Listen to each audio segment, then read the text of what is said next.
What's going on, everybody? RJ Ochoa here from SB Nation's bloggingtheboys.com. Hope all is well wherever you are. We hope you're happy, safe, healthy, and that you're ready for the playoffs. It is Tuesday, January 11th, 2022. So far, I have not accidentally said 2021. Congratulations to me because it is a Tuesday. We are here for our Dallas Cowboys Roundtable. These are live stream shows. You can watch along live on the Blogging the Boys YouTube channel. You can always catch the rewatch, or you can listen to the podcast version on the Blogging the Boys podcast network. Subscribe wherever you get your podcast. Leave a rating, write a review. You heard the cough behind the curtain. Here is our fantastic panelist of analysts. The mute button does exist. Tom Ryle, the first person to join us at the 12 o'clock position. Great to see you wearing the Bane coat. It is allergy season. I've got a little bit of congestion myself, so hope you're feeling well, Tom. Let's get some Dayquil and NyQuil your way. Over at 3 o'clock, it is Dave Sturchio from the Chop Sports Studio, the Chop Sports metropolis that he is building there up on the East Coast. Every time I think of the East Coast, I always think of Sturch. Like I think of Sturch in the show Sopranos. I don't know why that is, but you can hear Sturch. Like you can hear all these guys on the Blogging the Boys podcast network all throughout the week. Down at about 4:30, it is Dan Rogers, who's actually on the other side of the clock as far as the country is concerned, up in Oregon, the land of maple syrup. On Twitter at Danny Phantom24. Great to be here with you, Dan Rogers. And down near about 7:30, about dinner time, he told me he had tacos on this Tuesday. Didn't tell us if they were chicken or beef because his internet was cutting out. So we'll see if he manages to survive the show. Representing the national champion Georgia Bulldogs on Twitter at Tony_Catalina. It is Tony Catalina, whose internet, I believe, has frozen. Am I correct? He's nodding. You're nodding, so somehow, some way. I'm back. If you're talking to me, I'm back, I think. Okay, Tony, I'm not gonna lie. I think everyone would agree. I had the best introduction for you. And so the fact that you missed it made me sad. But congratulations to your Georgia Bulldogs on their national championship. Again, just totally ruining the moment. Not for nothing. Not to cut anybody off, but Tony literally texted me the other day in the group chat for the 2 Minute Warning podcast saying that, hey guys, I just upgraded my internet, so now it'll never be my fault. All right. Calling you out now, Tony. Interesting. He can't hear you, but at least you did call him out. I'll rewatch. iBlueBlue365 says, let's go. Craig English says, what's up, bro, with some fire emojis. Let's see here. Gabino Barrera says, new to the blog. Welcome aboard, Gabino. You can check us out, bloggingtheboys.com. Search Blogging the Boys anywhere, social media, any single place. Just like go to your local grocery store and ask for Blogging the Boys. We'll see what happens there. All right, let's see here. We have a lot of news happening around us, guys. Dan Quinn is a hot name. Kellen Moore, semi-hot name. Obviously, it seems like Dan Quinn is going to leave. We have a playoff game happening on Sunday afternoon, a historic rivalry, Cowboys 49ers. We have a lot of things to put into their proper places. We have a game we're going to play. Tony's going to make that a little bit more difficult with his issues tonight. Dan, let's start with you, though, while we wait for Tony. Will Dan Quinn be on the Dallas Cowboys coaching staff next season? No, he will not. I think that there's too much interest in him already, and I mean, and for good reason too. I mean, Quinn has kind of been like I don't want to say de facto to take anything away from McCarthy, but I mean he's been like sort of a head coach in a way. The way he gets through to his players. Everybody loves him. Yeah, I mean, I would love for Quinn to come back, and he's certainly done a fantastic job, but I say there's a very slim chance of that happening. Yeah, I think when you consider that, or I think we should consider that Dan Quinn might, not that this is brand new to you, Dan, but might have blazed the trail.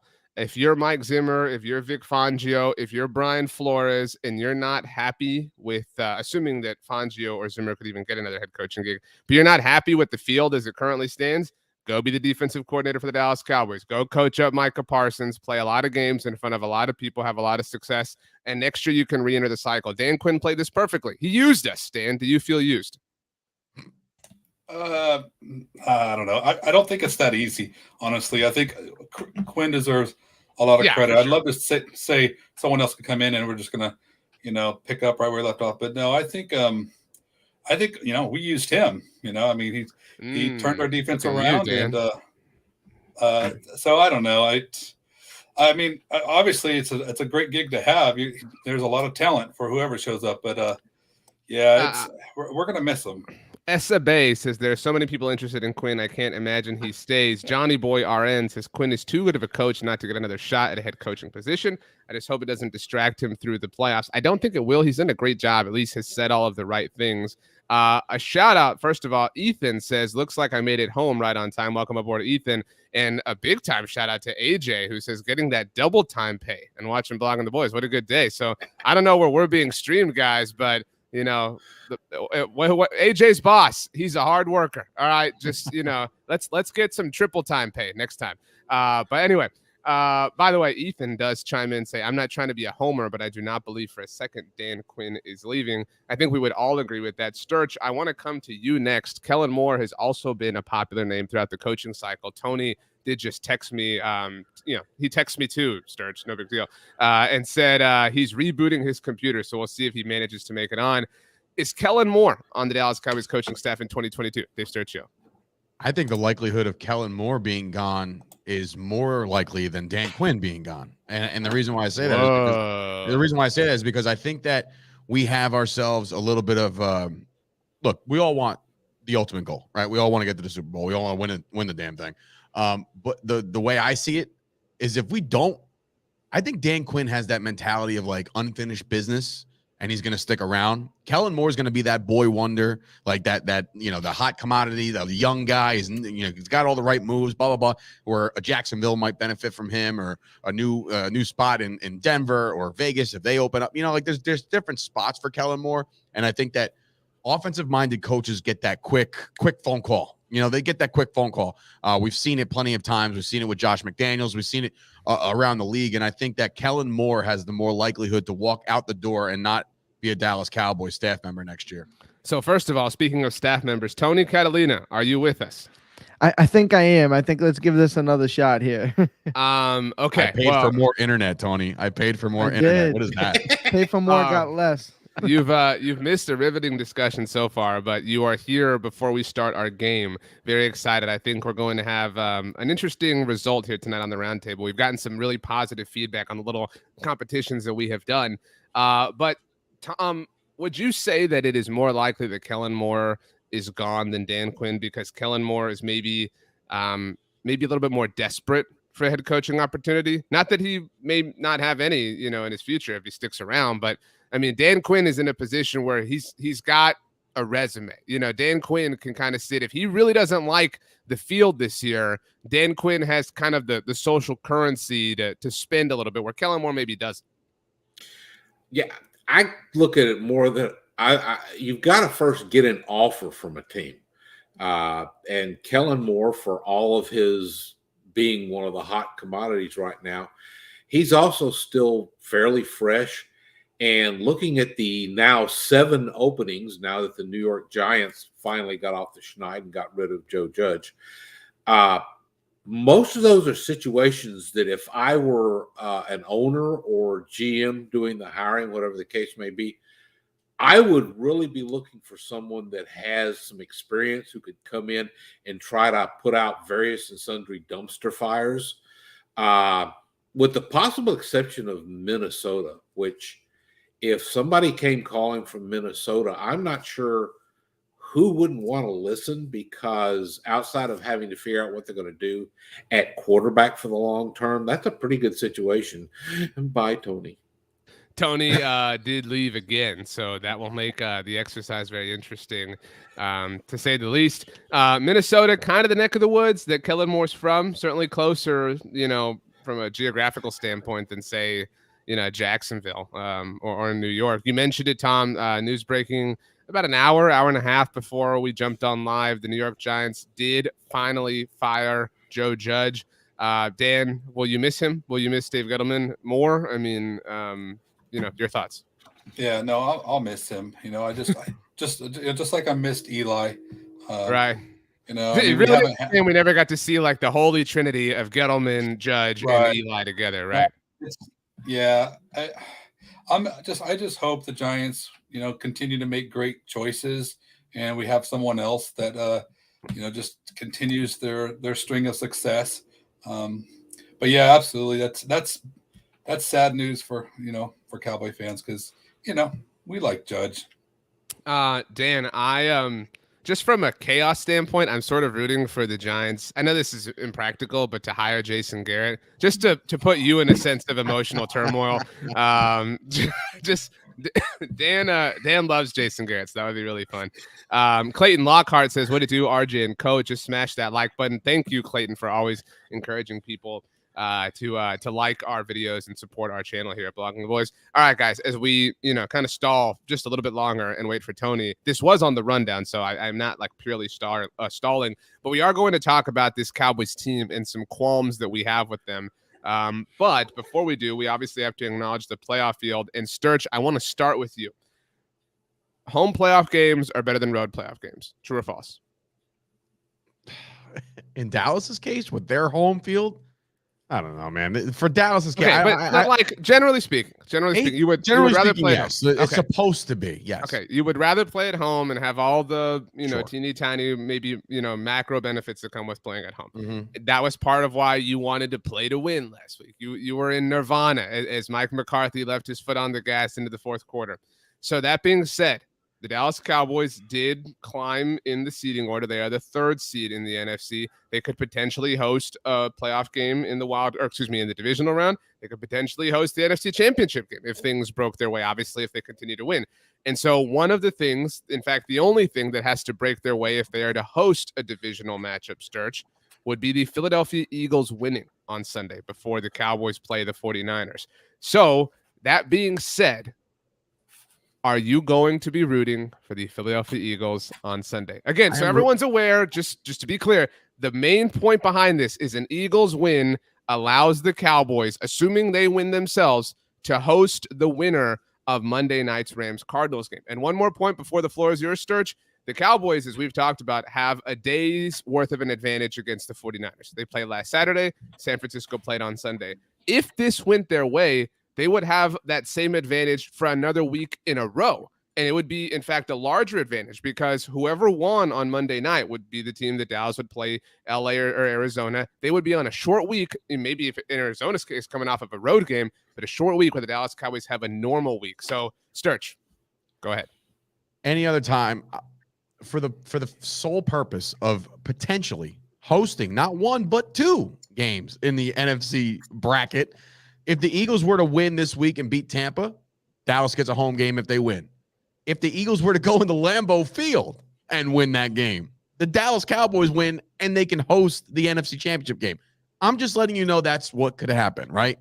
But am I going to sit here and hope that Jalen Hurts wins a playoff game? I can't get behind the idea. I just know that, yes, it works in the home field advantage conversation.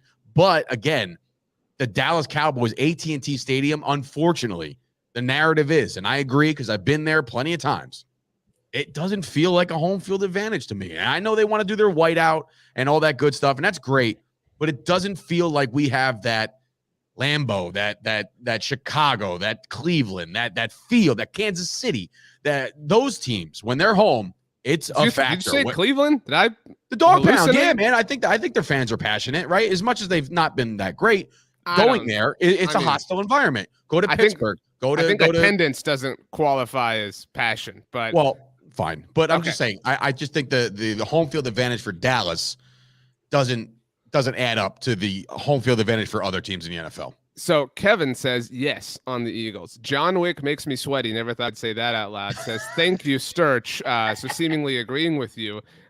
Ethan, by the way, says I will be at AT&T Sunday and I will be rocking that MFer out. This is a great point from James Needham, Dan. It's not playoff games where people sell their tickets. That's all regular season. Don't conflate the two. So, Dan, the photo that's been going around ever since this matchup was drawn has been the 2014 season opener when 49ers fans took over AT&T Stadium, and it was a sea of red, et cetera, et cetera. This is a great point from James that, this is a playoff game. Every Cowboys fan is like, I got to be there for this. It's apples to oranges. So, Dan, I put it to you. Are you going to be rooting for the Eagles on Sunday? I am not going to be rooting for the Eagles on Sunday.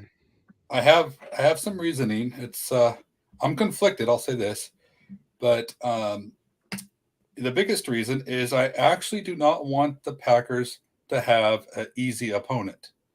I want things to be harder for Green Bay when they placed, and I think there's a greater chance of an upset if it's the Rams or the Cardinals. So I would rather see those guys play them and there's a purpose. I like this at least. There's some logic. The Sturch was all just passion. I like this. This is logic. Yeah, I'll root for the upset when the timing's right. But right now, I don't think it's right. And the other reason is, of course, I don't want to see the Eagles move on farther than we do, because we don't want to listen to that. So there's the hate of just the Eagles in general. And so those are the two biggest reasons why I do not want to see Philadelphia win this week. Tony, we're going to try this. It seems like I don't know if you went down to the internet company and pitched a fit. I mean, you were gone for a while. So, Tony, we're talking about if the Eagles are to beat the Buccaneers on Sunday, that would mean a Dallas win would give them a home playoff game in the divisional round. Are you rooting for the Eagles on Sunday?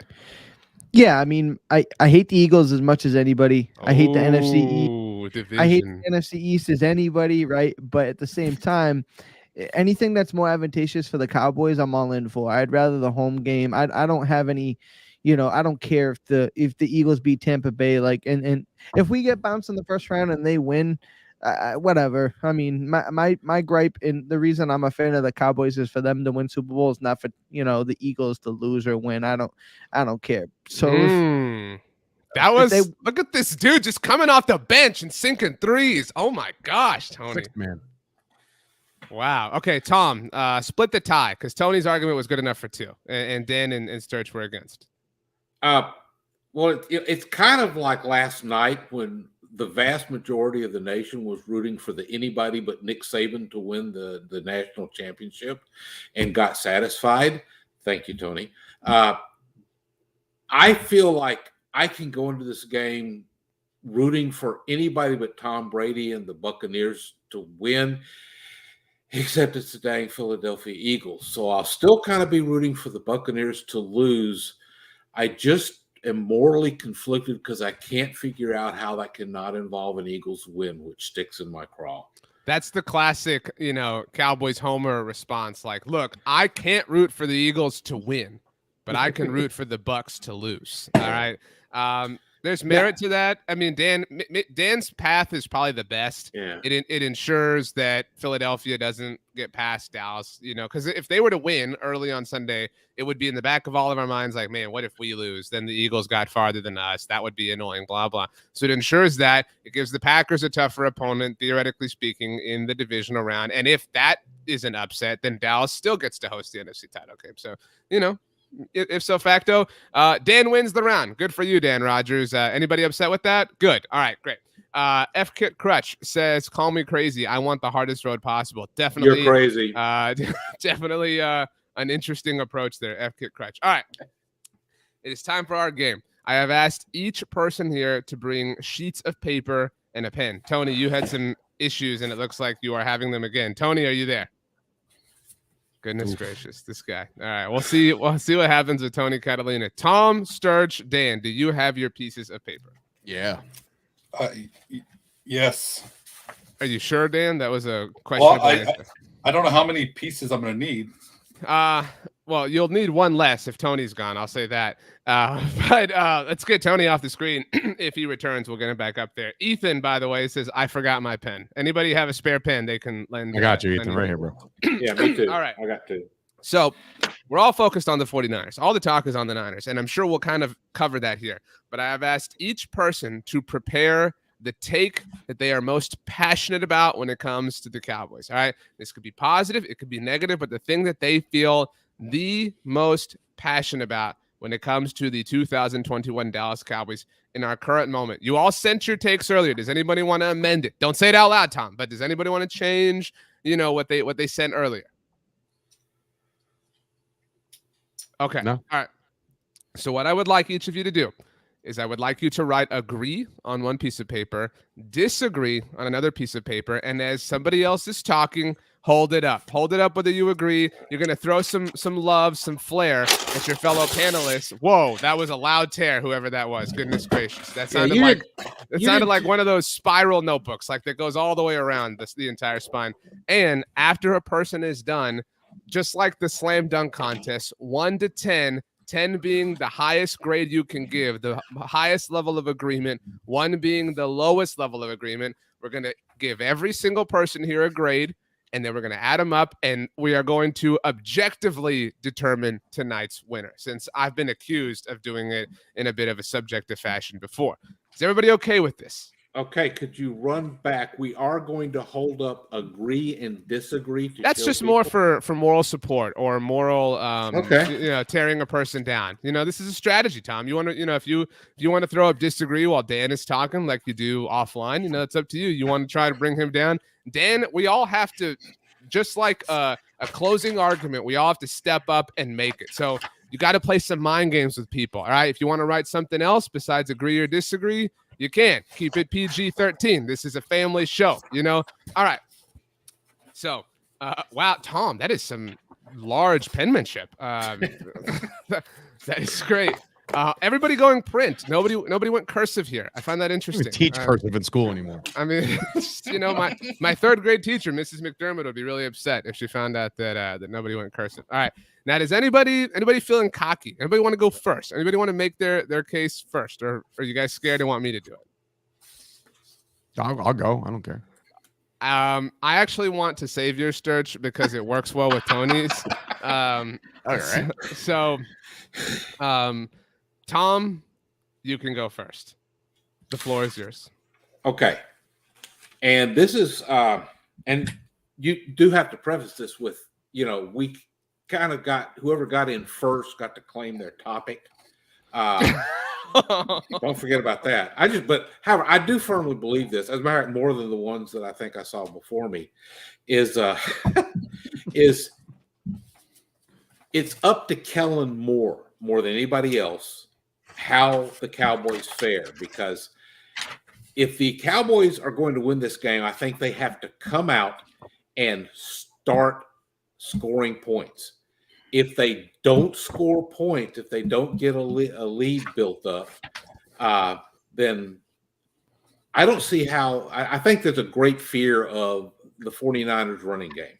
Everybody's concerned about the 49ers running game coming out and pounding a Cowboys defense that occasionally has a little trouble with the run. So I think you're going to need to get some points up early, take a big lead, force the ball into Jimmy Garoppolo's hand. And then Jimmy Garoppolo has had, coincidentally, 1 turnover per game. So the Cowboys tend to be better at generating turnovers than anybody else in the NFL. So that's how I want to see it, is have Garoppolo having to throw the ball and maybe even fumble it. He's got some fumbles too. All right, Sturch, you'd put disagree up first. Go ahead. No, I think that the call them out. Yeah, no, I think the offense will kind of take care of itself. I think it's depends on the execution. Like, the play calls will be the play calls, but it's about getting this execution correct, and it's about this offensive line as well. That defensive the front for the 49ers is going to dictate a lot of what we do as an offense. I really, truly believe that. Here's my new theory with Dak Prescott. If he's at the line making changes all the way to about 2 seconds, that means he's confused. And that means things are going wrong. He's not Peyton Manning. He's not Omaha in this thing to the 9th degree where you feel like, oh, he's the smartest guy in the room. It's Kellen Moore's playbook. We all know it by now. There isn't any wrinkles that he's saved for the playoffs, despite the fact that everybody thinks that could be a thing. I think it's all about execution and about protecting Dak Prescott and letting him go through his progressions and letting him do his damage. It's not going to have much to do with the play calling itself. Dan, you agreed with Tom, so go ahead, defend your boy. No, I disagreed with him on his main point, but he said a lot of things after that I agreed with. I mean, Kellen's going to be ready. I'm really excited about what we're going to see with the play calling on Sunday. I think that he's going to do some things that it's going to remind us why we loved him in the first part of the season. I'm not worried about him at all. I do think that something else can happen, and I'll save that for someone else. But I don't think that there is going to be a situation where it's going to be too much is coming at him. I do think that a bigger factor is going to be a particular player in his execution. But as far as play calling, it's going to be great. There's going to be a lot of stuff happening, a lot of stuff to like. Cowboys still got to make the plays, but I'm not worried at all about what Kellen throws out there. So Tom, that's two people that disagreed with you, not counting myself. So three people, Tom. I don't know if that's really obvious yet. I don't think you can put the pressure for, containing or, agitating Jimmy Garoppolo on Kellen Moore. That's on Dan Quinn. Like I understand your point and your line of thought that, Kellen's got to coordinate an offense and call a game that scores a lot of points, makes the mountain too tall for Jimmy and Co to climb. But let's not forget the 49ers did, come back from 17-0. I mean, it's been done before. So that's why I think it was done last week. I think this game, if I have to put it on one person, is on Dan Quinn. That's the difference. If I don't even think it's on Dak Prescott. I might even say it's on Micah Parsons. If I have to pick one single person, because again, we've talked so much about how this team is different. It has the same levels of offensive success as other Cowboys teams of the past, but their defensive success has been what has separated them for a long time. So Tom, we'll give you one last chance to kind of explain your terrible point, and then we will all give you a number grade 1 to 10. No, I said what I wanted to say. All right, everybody, your number prediction for Tom in terms of how you feel he did. If you are watching along live with us, you can definitely participate as well. 1 to 10, 10 being if you agree with him with all of your heart, 1 being if you don't agree at all. Sturch gave him a 4. Dan gave him is that a 3, Dan? Yeah, it is. You're too close to the camera, Dan. Yeah, it's a 3. Tom, I actually gave you the highest grade. I thought I was being harsh. I went 4.9, with the theme of 49ers. So that's an 11.9 total score for you, Tom. Let's see here. We've got some comments coming in now. Donnie says 7, so higher than any of us. Kevin says 5. Again, I was going to go 5, but I just wanted to be fun. F Kit Crutch says 10, so you are not alone, Tom. I'll say that. Peyton says 6, not Manning. Sturch with your Omaha. I Believe Blue 365 says 7. Ninja Nut says 4. Clayton says 2. Rich Cheesy Boy says 4. Johnny Boy RN says 3. James says 3. Mitchell says 6. Casey says a big fat 5. Just to be very clear here. Not just body shaming you, Tom. And Burn 1686 says 5 as well. Tom, the people have spoken. I don't know if y'all can see this. This pen lights up. It might be difficult to see through the light. But anyway, so an 11.9 score for you, Tom. Do you feel that was fair? Do you feel like the process was fair to you? This is more objective than me doing it. Yeah, that's fine. I'm good. I'm good. Rotund to 5, by the way. Casey came back. Wow. All right. So the 4.9 is in the books. Tom has a score. Again, agree or disagree as the point is being made. If you do agree or disagree, obviously.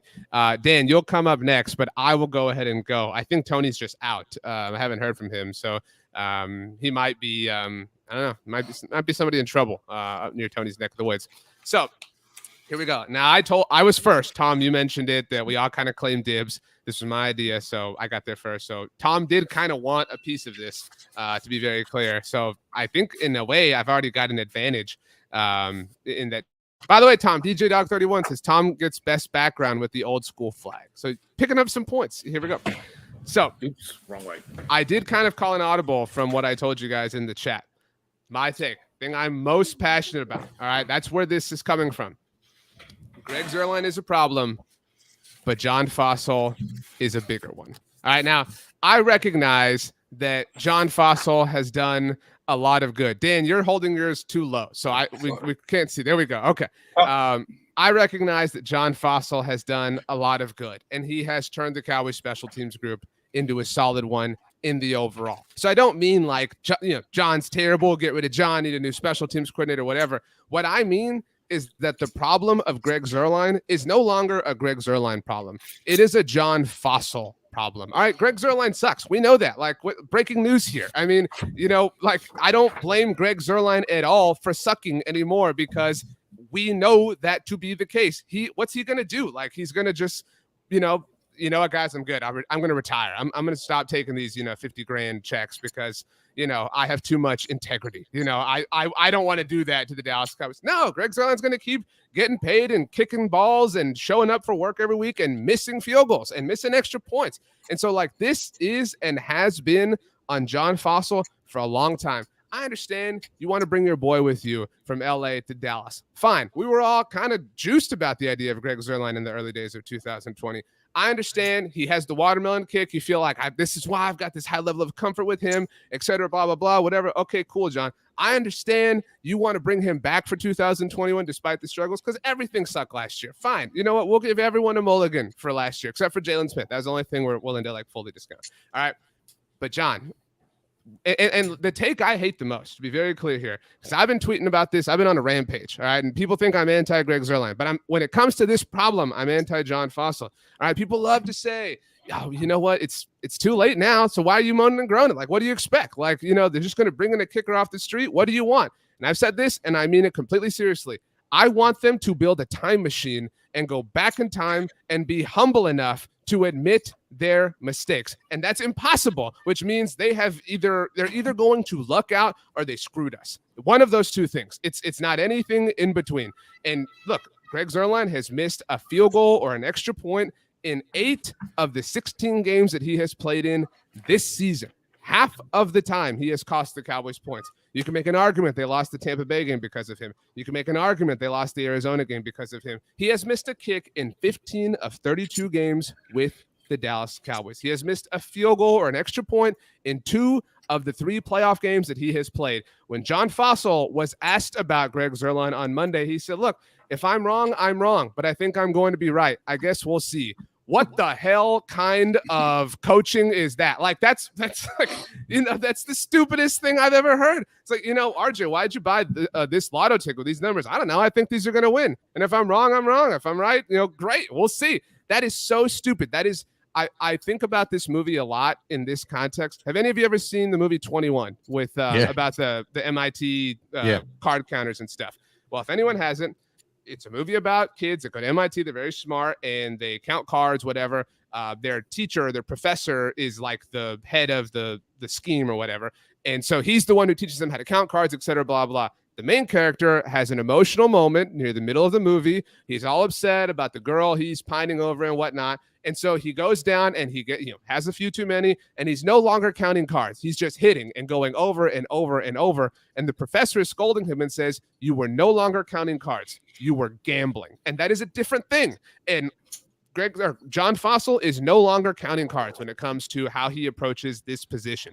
He is gambling. Remember how in the beginning of the season, back in the preseason, there was all the chatter about if Johnny Hekker had been released by the Los Angeles Rams, John Fossil was going to bring him, got Greg Zuerlein, got Jake McQuaid. He needs the third one, needs his third piece. If he had gotten Johnny Hekker, we would have lost out on one of the best punters in the NFL in Brian Anger that they had to settle for because he isn't John Fossil's bro. I rest my case. Whoever wants to take it, go for it.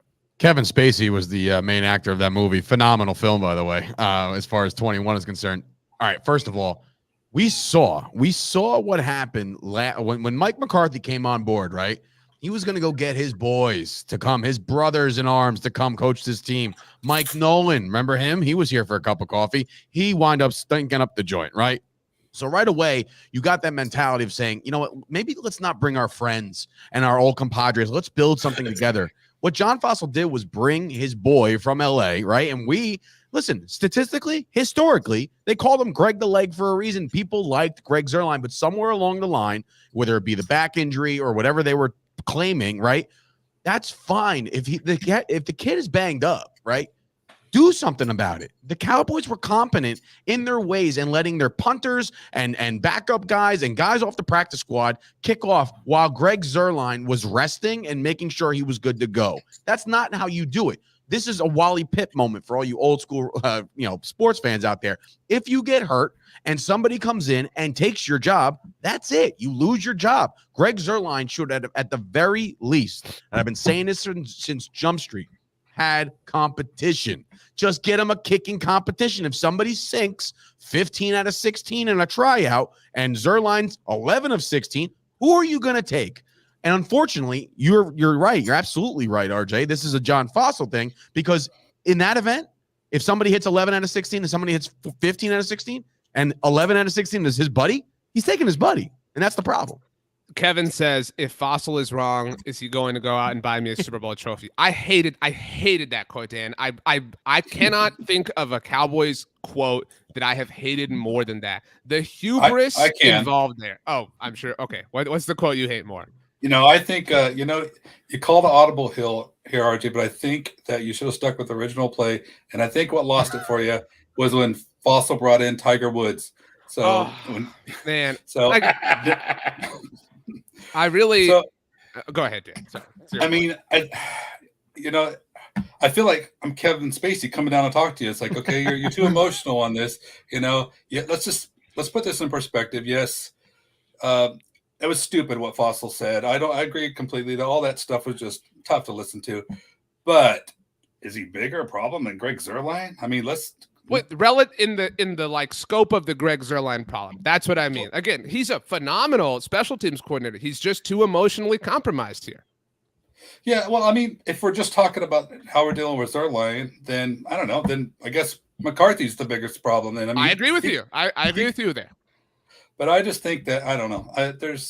He's done a lot. So I didn't like Bones at first because last year I thought things were just terrible. But there's just so many great things. All the blocked punts they've had, and we have the best punter in the league. And whether it's by accident, but he's there. I mean, he's there. So we got to give him credit. And but as far as the I don't know. I just think that I supported Zuerlein. I mean, we had this roundtable a month ago or so, and I was like, just come on, he's almost got it. He's just, just something mental. He'll get it. And then of course he didn't, and he's just terrible. But I don't know. I can't say Fossil is the bigger one. Tom, if the Cowboys lose because of a Greg Zuerlein miss, I mean, like how is it not a massive indictment on how they were complacent to this?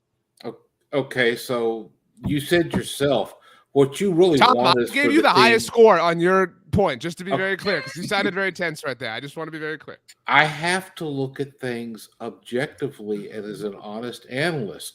And what I hear is a lot of sound and fury signifying nothing here, RJ. I mean, you said you want them to go back and grovel about we were wrong about Greg Zuerlein. What good does that do? Did you want him to be coming out this past week saying, yeah, Greg Zuerlein sucks. We have no faith in him. Now trot out there and hit that field goal if we No, really but he sucks Greg. The same now that he sucked in week 6, and they sat on that, and now they're here. They're complacent. And in this problem, I agree in like a logical sense that there's no fix for it today, but they allowed this. And so if they lose because of this, if they put all this work in, and because of their own hubris or ignorance or arrogance or however you want to term it, if they lose because of him, it is completely on them for allowing this environment to continue on. Well, where was the fix, really? I mean, what do you do? They had a kicker coming off the street and go 5 for 5 on extra points. And I'm not saying like Kareem is the greatest kicker of all time, but he's concrete proof that it can be done. Y'all believe in this offense? How about we just go for 2 going forward? Yeah, I mean, why are you going to let yourself? I mean, there seems to be so much focus here on needing a Greg Zuerlein kick to win the game, which I don't think is that big a probability going in. It's the playoffs, and man. It's kind of, I know, but it's kind of catastrophizing. And I've always wondered, you pull in somebody to challenge Greg Zuerlein, and one of two things happen. You decide to go with the guy who's probably not as known a quantity, and then you send Greg Zuerlein out, and that guy fizzles. And then where are you? Or you bring them in, have the open conversation, say, "Good job, Greg. You won. We didn't trust you in the first place, but you won." I mean, I don't. to me, why are we peppering Fossil and McCarthy with these, and Jerry Jones? Although you should never ask Jerry Jones these questions. Man, Jerry killed him. Goodness. Yeah. Why are we peppering them with these questions when they can't really come out and have an honest discussion? We're in prep for the first playoff game, and they want to have Zerline feeling good about himself. So now let's just bring this all up and cut him down. It's just, this is what you would be talking about in a postmortem, and either it will be something we'll talk about and we can deride them and talk about how heads should roll, or it won't come up, and let's face it, Zerline is better than a 50-50 kicker. I disagree. I mean, he's missed. He's missed a kick of some kind in half of the 16 games he's played in. He is literally a 50-50 kicker. So that's why I like this idea of like, well, if we bring someone in and he's not as good, what do we do? Like, how do we go back to Greg? Screw Greg. Okay. Like, you don't have to go back to him. That's statistically inaccurate. He's doing less than the league average on extra points.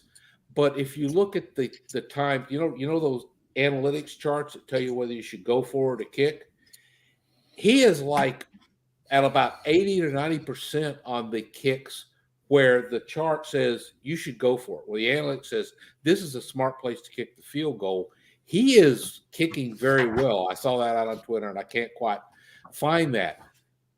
If he goes out there, you're actually looking at somebody who's probably at about a 75-80% chance of getting the winning field goal for you. I'd love to have Tucker, somebody who's just really Mr. Reliable, but I know he wears wristbands, Tom. Do what? I said it's because he wears wristbands. I'll die on that hill. Okay. Okay. All right. By the way, shout out to Donnie King. Donnie King had the comment of the year. He came back. I think it was a Waterboy reference, and if it was, like 1 million points to Donnie King. Last year, last game of the year, Brent can't hold anything back. Yeah, that is a Waterboy That's Brent awesome. Musburger reference. Amazing. Okay, all right, bring it. Your hardest criticism, Tom. 1 to 10. How much do you agree with the case that I laid out? 10 being RJ's a genius. I would follow him into the pits of valor. I don't know if that's a thing. 1 being he's stupid and I hate everything he has to say. Sturch has given me a 7. Tom, I gave you a 4.9. Tom gave me a 3. Dan gave me a 3. That is a score. I didn't ask you to go easy on me. That is a score of 16 from the panelists. Wow, 16 out of a possible 30. I have a better, accuracy percentage as far as games than Greg Zerline. Well, let's go, my people. Johnny Boy says 10. Peyton says 10. Anthony, the gamer. Very specific people here. I've lost it. Says 7. Ninja Nuts says 7. Man, see, Dan, Tom, y'all are just a bunch of haters. I believe. I guess they love Zerline. Yeah, I believe this 365 says 2. Let's see. Casey with another body description. Rich Easy Boy says 8. Kevin says 7. Let's see. I'm Samuel says 10. I'm only highlighting the positive comments at this point. Casey says a svelte and slender. Svelte. I feel like the only number I would describe as slender is 7. Like 6 is kind of too round. One's pretty slender. Round. Yeah, it's round, right? Yeah. Well, 1 is just like there, like 7 is like leaning. Like I think of like 7 is really slender. Like 7 has an agenda. You know what I'm saying? When you add one of those thingies on it. I don't know what you call them, but it's like when you put the thing in the middle. Okay. Now DJ Dog 31 says when Greg the Leg missed the kick in the Cards game, it still would not have changed our playoff seed. Still would have had the 3 seed with the Rams losing. That doesn't matter. He missed it, and they would have won the game. KF 55 says the poor kicker's ears are burning. Ooh, Jeremy, last one. Antonio Ricardo Villarreal, a hard 10. All right, suck it, Tom. Suck it, Dan. All right, Dan. Speaking of you and your terrible opinions, let's hear yours. Let's hear. Well, go ahead.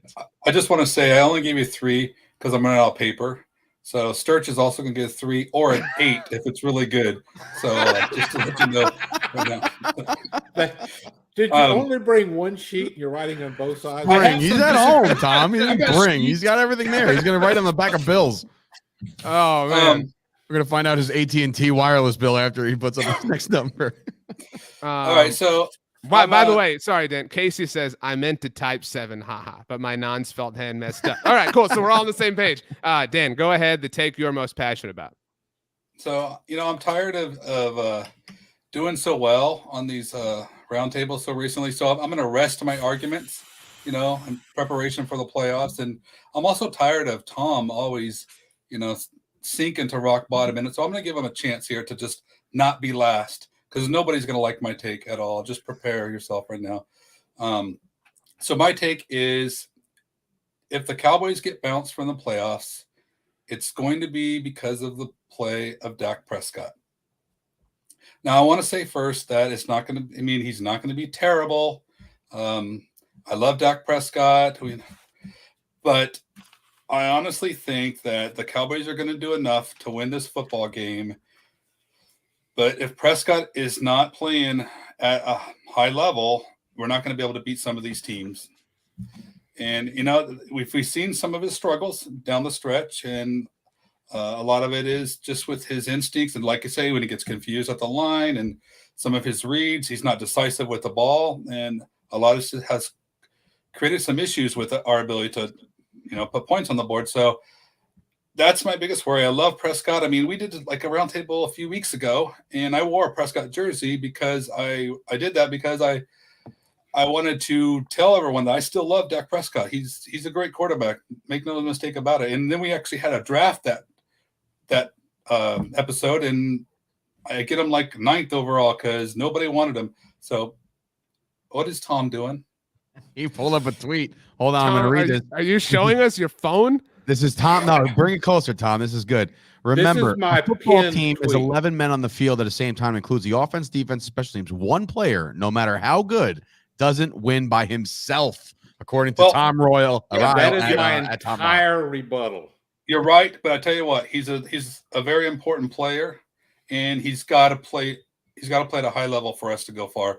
And if he's off and he just has one of those games, it's going to be our demise. And I hope it never happens. I hope Prescott just plays well and we just ride this thing out, to the championship. But I just have a bad feeling that if we go down, I think the defense will do enough. That there'll be things to critique, but I think they'll play well enough, and then I think the offense, the play calling will be good enough. But I think Prescott is his play, if it's just not sharp. And we're talking about playing against Aaron Rodgers and Tom Brady. You got to play sharp. So that's my take. Yeah, but there's got to be dozens of scenarios where Dak Prescott goes out and has an outstanding game, and something else loses it for them. Greg Zuerlein. That's my problem.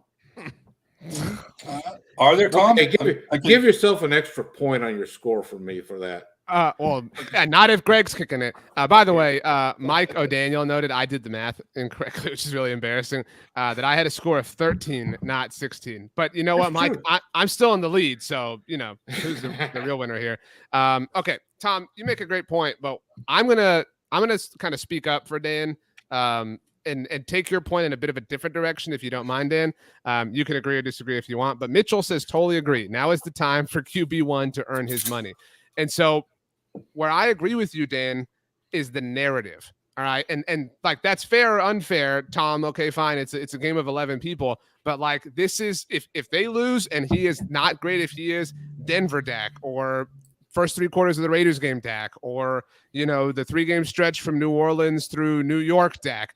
If he is that guy in front of the entire world, it will be the Cowboys paid this dude. They gave him $40 million. That's who he is. He's a really good quarterback. He had a great defense. Look at all the Cowboys teams of the past. They didn't have great defenses, and they went farther. They did this, they did that, whatever, blah, blah, blah. He had Micah Parsons, Trayvon Diggs, blah, blah. All the Romo stands will come out. Who did Romo have? Blah, they'll forget DeMarcus Ware and people, because that's what the Romo stands do. And so, like, the narrative will work against Dak. And maybe you don't care about that, Tom, and that's fine. Like, I'm not saying you should or I should or anybody should, but as Donnie says, Donnie's in the running for MVP tonight. Says throw a perfect ball, but it's not caught. It will always fall on Dak. This is the moment that we have been getting towards. like we all agree Dak is different. He's that dude. He's QB1, like all the cool cliche statements and whatnot. But like Dak has a chance to make his mark, and it's so difficult to get to this spot. And no matter who else is having success, he is the face of it all. So Dan, in that sense, I agree wholeheartedly with you. What's Thank that you. got to do with the point though? It's you're talking about it will be the that. narrative, not Yeah, about. I look at this as okay. What would be the reason the Cowboys lost the game? And I'm just saying, if you're saying it's a simple binary choice between Dak did or did not play well enough, yeah, I don't. That doesn't make any sense to me. That means that he is the only determinant, that nothing else could cause this game. I say he can go out and play an excellent game. He is the most influential player on the field, yes, but that doesn't mean they would lose because he didn't play well enough. Other things can influence the game.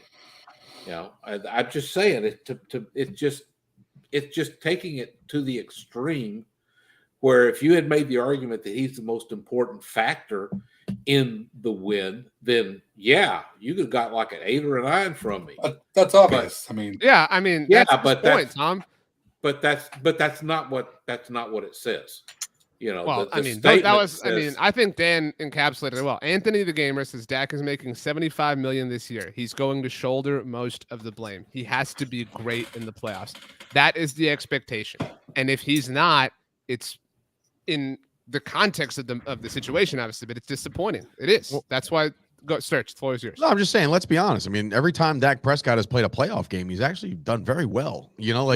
Outside of that Rams game, which, again, that was C.J. Anderson, Mike Anderson, whichever Anderson. I forget which one it was, but he ran down our throats. But Dak didn't play a bad game. And then before that, you saw him go toe-to-toe with Aaron Rodgers, and then he beat Seattle prior to that. So, he's had playoff success. I'm not worried about that, but I agree at a range of a 6. I know we're not giving out numbers yet, but I'm with Dan, and I think that there are many factors in this one. I think this has a lot to do with the offensive line and his protection. I think it's also what Dak can recognize at the line. Like I said before, if he's there doing this, pointing this way, this, that, the other, calling Michelob and whatever the heck else verbiage he uses, where he's trying to change the play, that's not a good scenario for Dak Prescott. I need him to go out there, use his legs again, empty the clip against the 49ers, regroup, do it again the following week. Dak Prescott's play has a lot to do with how far we can go in the NFL playoffs. I don't want to hear anything about the contract stuff. That's just trash at this point, because look, every quarterback, Dak Prescott's contract is going to wind up being the 9th highest paid contract in a couple years from now anyway. So let's stop with the whole, he's going to earn his money. They all got to earn their money. Everybody's getting paid. Let's earn their money. But Dak Prescott, the pressure falls on him. And I think it is very true that he needs to have a playoff type game that he's had in the past for them to get by the 49ers. Yeah, and that's kind of I agree with Sturch and Dan. I mean, this is Dan's point. So Dan, you're sitting really pretty here. Sorry, Tom. I was really trying to help you out. I mean, it's the name of the game, Tom. And I get your point too, Tom. I mean, but this is a Dan touched a nerve, I think, for a lot of people here. And so he's gonna say it wasn't, but I think that was strategy. Dan knows what he's doing. Look, as he sips his, what do we got there, Dan? Water, tea? It's water. I thought it was some hot cocoa up in the maple syrup part of the world. Nope. Okay. So, and I also, Dan mentioned Tom Brady and Aaron Rodgers, and it's not a quarterback thing, but if Dak were to lose a game to Jimmy Garoppolo, we sat here and said, man, we wouldn't want to live in a world where the Eagles advance farther than the playoffs. I would not want to hear a word about how Dak lost to Jimmy Garoppolo. It would be nauseating. So it is now time to grade Dan's point.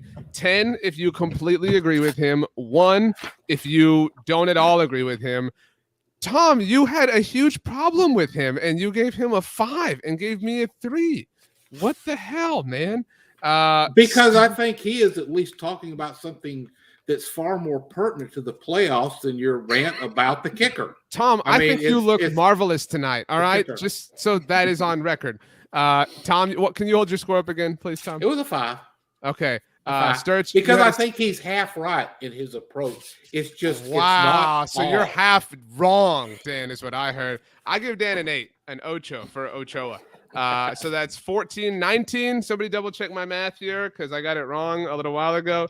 So congratulations to you, Dan. How you feeling? Let's see here. We've got other people.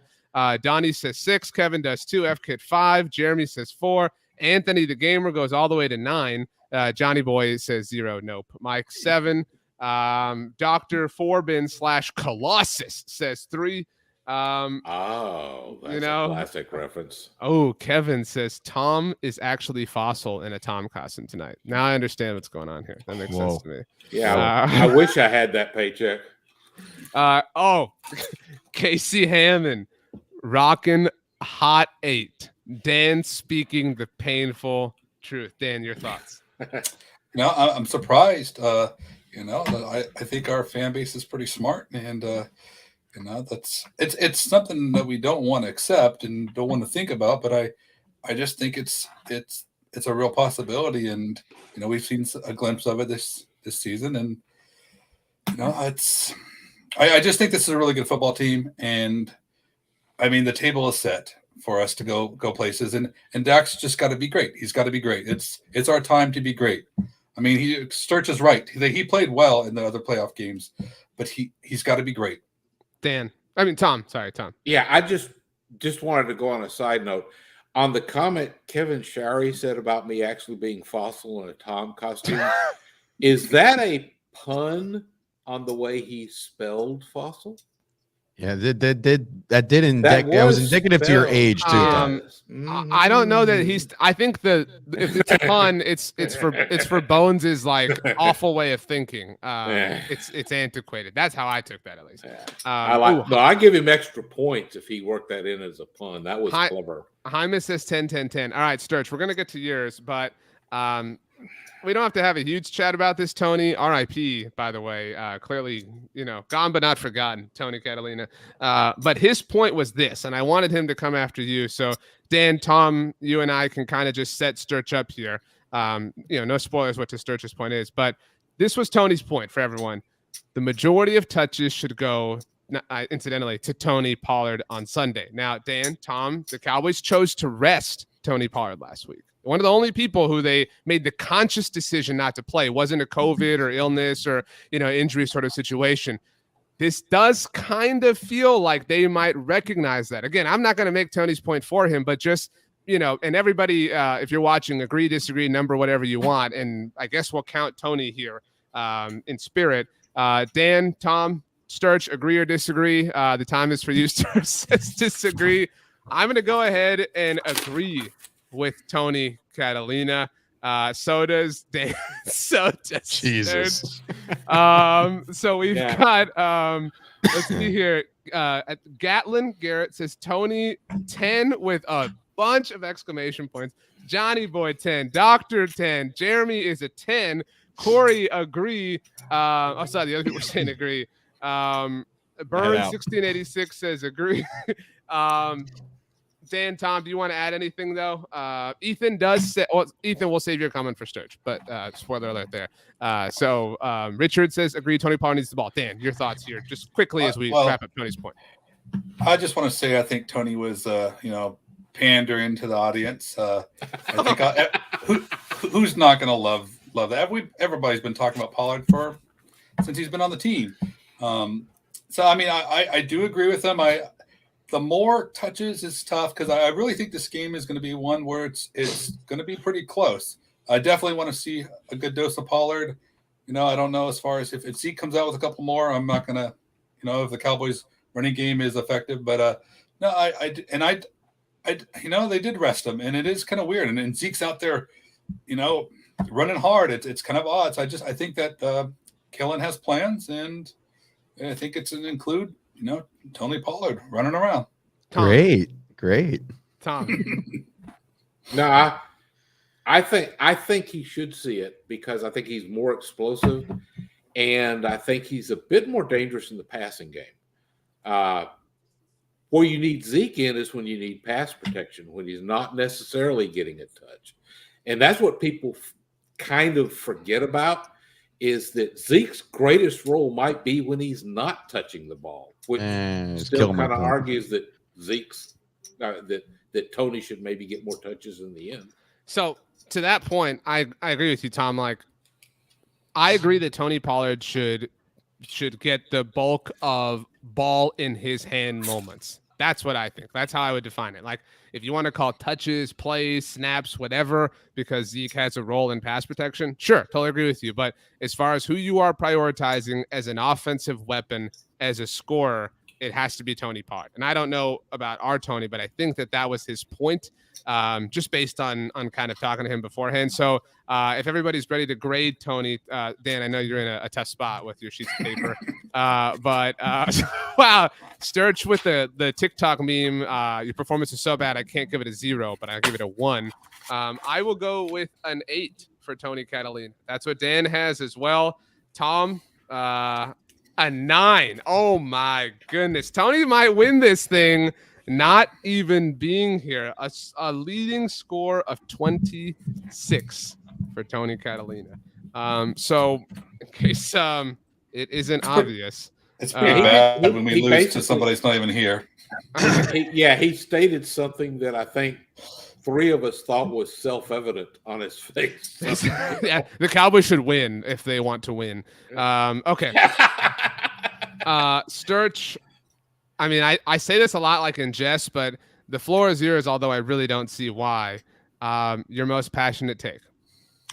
I don't think that the Dallas Cowboys would be where they are today without the play, hustle, effort, and overall skill set of Ezekiel Elliott. I know that everybody has been saying, you can disagree all you want. It's fine. I'm not worried about that. I'm going to pay no mind to that. I'm going to talk directly to the camera. Tunnel vision, ladies and gentlemen. Tunnel vision. The reason why the Dallas Cowboys have had such an effective running game in multiple aspects of their game is because of Ezekiel Elliott. Okay. And when they brought Tony Pollard in, everybody saw the flash and the dash, and everybody was really excited, including myself. I'm not going to sit here and talk to you guys about how Tony Pollard isn't good, right? Tony Pollard he's a great explosive running back, but that's what he is. He is the gadget guy. He is the Alvin Kamara of our offense, right? But without Alvin Kamara, there was also a guy named Mark Ingram at one point, right? Ezekiel Elliott has taken on that leadership role, and that's what I think this camaraderie, I think the team, I think everybody rallies around Zeke.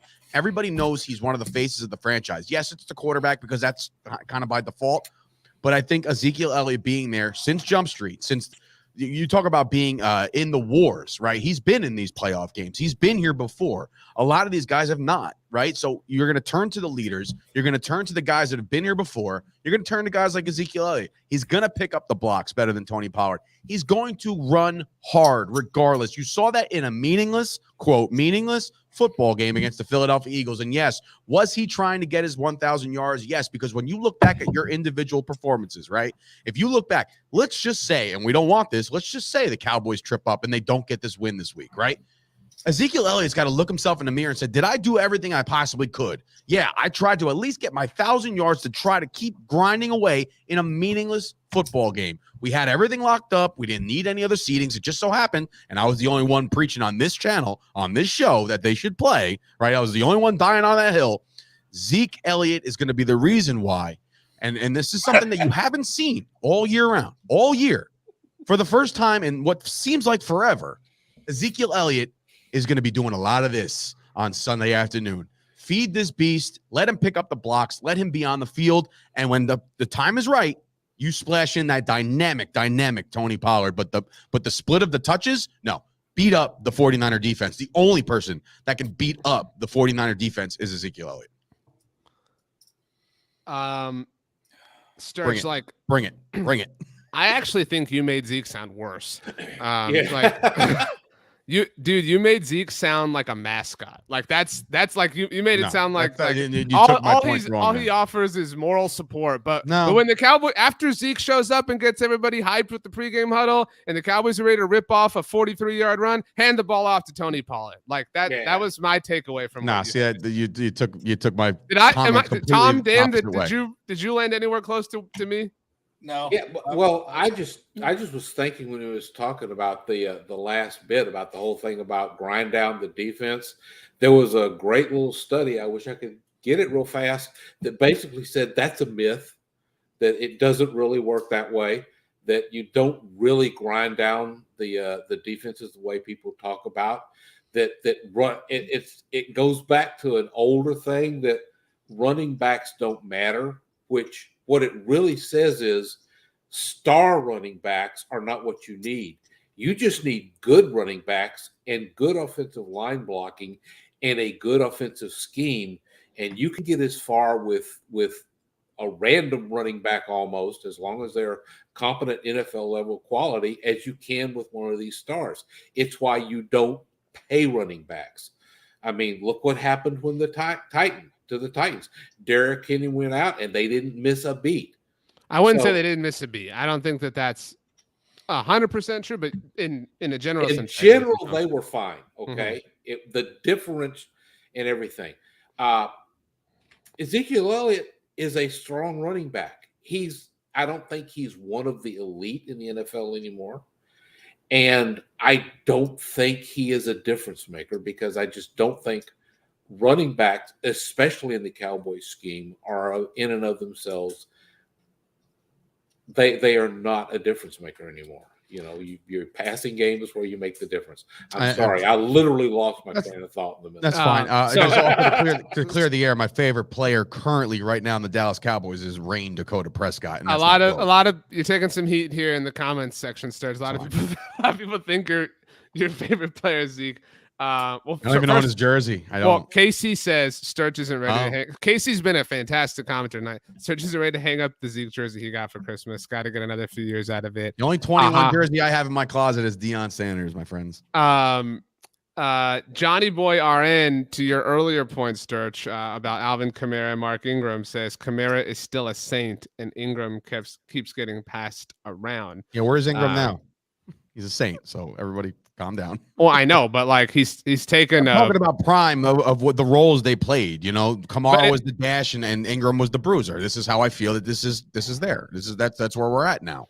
That Zeke Elliott is not going to be the guy that rips off 180 yards anymore. He's going to be the guy. He's the Marion Barber of this offense now. We all love Marion Barber. That guy will literally die for you. You want somebody in that hill, or what is it, the foxhole, whatever the hell Jerry Jones usually says. I want Zeke Elliott on my team, man. I think he's a baller. I think he's a gamer.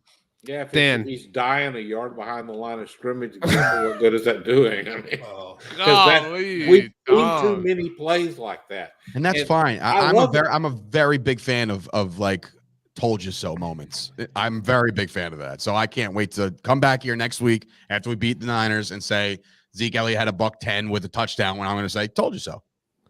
That's all. Dan. You know what? I think Sturch did a very good job of making his case. And honestly, I loved how he framed it too. I was ready to, I have a paper issue, so I had to kind of do an audible on the score I gave him. But Dan, sorry, does anybody know how many times Zeke Elliott had a $110 at least this year?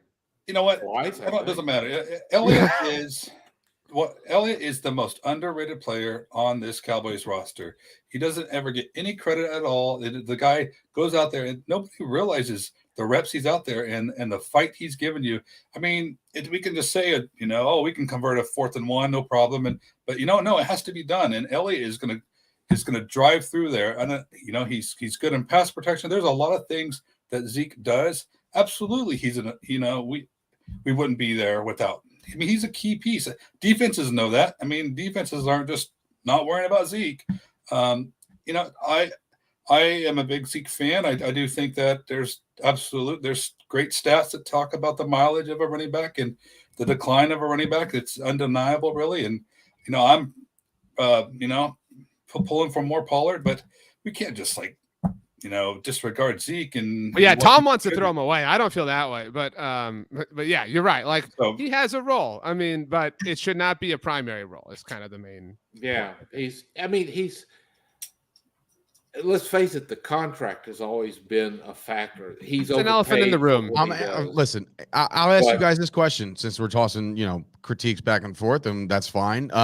If Ezekiel Elliott wasn't on this team, was not on the Dallas Cowboys, would you be very comfortable with a guy like Tony Pollard being a 3-down back picking up blitzes? No, but I wouldn't need that. They don't need that. They don't need a 3-down back. Oh, okay. It's the whole thing. The logical way you do it is you draft a mid-round running back every 3 or 4 years, and you cycle them through. And that is a viable approach to doing NFL football. But by the way, Sturch, since you talked about wanting to have a told you so next week, why don't you just go ahead and do the big told you so right now? Because you told us so last week. They needed to play the starters. You were inside the heads of the coaches, which is really what we ought to aspire to be. We can go ahead and wag our jaws about the things we want to do. But when you can nail what the coaches are going to do 5 days ahead of the game, then that's a win for you, my man. More power to everybody in this conversation, in this chat. The only reason why anybody is any confident whatsoever heading into this 49er game is because we beat the brakes off the Eagles last week. If we would have went out there and won 13-10, nobody would have this same tune. Nobody. I don't want to hear it. You played to win the game. You played all your starters for 3.5 quarters. You beat the crap out of a division rival, swept the NFC East, got yourself – now listen to this – got yourself a better seed. Had we lost that game, we're sitting there with 4 and we're worried about Kyler Murray and company, right? But we got the higher seed, and now we get to take on Jimmy Garoppolo. Tom, congratulations on singing Kumbaya there at the very end. But we do have F Kit Crutch, by the way, asks injured Saquon or Zeke who still runs tough. Like, Stop that. I'm just What? you know What? I don't think it's a real question. I don't think it's a real question. You paid $2 for that, bro. It's now time to grade Sturch's take 1 to 10. 10 if you completely agree with him. 1 if you were kind enough to listen, and that really it. My answer is the number of times Zeke has went for $110 this year, 2. Jeremy, listen, as much as these scores stink, and I got a 13 here, Jeremy in the chat just compared me to Stephen A. Smith. I swear, Jeremy, don't let me find out where you're at. Because boy, there's one person on this planet who I can't stand more than anybody else. It's Stephen A. Smith. If you ever compare me to him again, we're gonna have some problems. Okay, so stop. Sturch, I mean, you see the comments. You know, most people. Corey actually. That's smoked. Corey gave you a 0. Casey, who's been just incredible at describing these, says a sad, miserable, droopy 2. So, I got did anybody else get negative scores? I got a negative score down there. You almost did. So let's see here. I impressed myself. I'm getting our final scores locked in and loaded. Everyone, what do you have to say, Tom? Before you lock it in, shouldn't you take 1 score and throw it out for Tony because everybody else got judged on 3 scores? He got a 4th one in there, so I think you ought to throw 1 in the middle out. Ooh, very good, Tom. What did everybody give Tony? I gave him an 8. What did you guys give him? That was another 8. I gave him a 1. Throw one of the 8s out. Just an 8. So you want to take 8 away from Tony is what you're saying, Tom? Out of fairness, like because he had 4 people. Look at that. My math has been awful tonight. Unless you just want to totally throw it to him and take Dave's out. Okay, so you're saying you want to remove 8 from Tony's score. Everybody agrees that this is fair. Yeah. I know you do, Sturch. You need all the help you can get. I don't think it's going to be enough, RJ. I think I tied you. He still wins, but all right. So it's now time to show our winners, our losers. And thanks to Tom Ryle, our winner, Dan Rogers, with a score of 19, good enough to beat Tony's score of 18. Ironically, Dan Rogers was trying to throw this so that Tom could win. Tony comes in second place with a score of 18. Sturch, you and I did tie. I put myself first because I'm a narcissist, because R comes before S. And because your point was terrible, and I'm actually embarrassed that I have the same score as you, because I thought my point was awesome. Tom, Sturch's point was terrible, and you still, Tom, finished behind it. With a fraction point. Tom, everybody has their role in here. I thought that's how this was written. Dan, you're our winner. Congratulations. Do you have any thoughts? Well, I just want to say that this is a big game, on Sunday. it's really important to me because I was scarred as a child when the 49ers beat the Cowboys in the NFC Championship. So, and I have a lot of family and friends, I live on the West Coast. And so there's, it's going to be a really difficult, it's just almost like a Philadelphia situation. So it's going to be really difficult if we can't get past them. So just, I just hope that they really bring it this week. And it's a big game for this fan. Couple of things here. Jaime says you had the best hot take, Dan. Casey says Tony could have very well hurt his case if he had the chance to talk about it for minutes, which is a great point. Ethan says, Tom, that we could have rounded you up to 12 at the very least instead of just giving you an 11.9. Gatlin, Tom, apparently the Jeff Probst of our roundtable says that you just got voted off of the island. Yeah. Enough of RJ. Doctor says, thank you, BTB and RJ. Appreciate you, Doctor. Thanks for helping us fans through this season. And now it is for all the marbles. Go Cowboys. Dan, I loved what you said at the very end about how it's Cowboys and Niners and it's personal to you. This is super cool. I tweeted this yesterday, but we've all watched or had people that watched or grew up, hearing stories about Cowboys Niners. Like, it's really cool that a new chapter for a new generation gets to be written in this rivalry. This is a different kind of cool playoff game. Would you agree, Tom? I'm sorry, I was reading about Dr. Foreman for a minute. I totally sidetracked. I was thinking, Sturch, would you agree that it is cool and nostalgic? Yeah, I wish a lot of the fans knew more about, or at least some of the players. You ask some of these players right now, they'll probably not even they probably couldn't tell you like the rivalry itself because it hasn't happened since the early 90s. But I got a question for Dan as a nostalgic question here. You were obviously old enough to appreciate the game with Dwight Clark, right? So I mean, like you saw it, you broke your heart, it scarred you, right? My dad, who's 63 years old, so he was very in it right then and there. He went through all the good and the bad. I got to ask you, was Joe Montana throwing that ball away? They'll say they weren't, that they practiced that play, but I mean, that ball had a lot of air on it. Yeah, it looked like Joe Montana was about to get roughed up and he threw that ball away. And just so happened that Dwight Clark got up and snatched it out of the thin air, but that's just me. Tom, do you have anything to add, or have you opened a book or, started a show or fired up Netflix? It's a big throwback to what was a classic thing, and I just hope it winds up like it was toward the end of the series when the Cowboys started beating the Niners.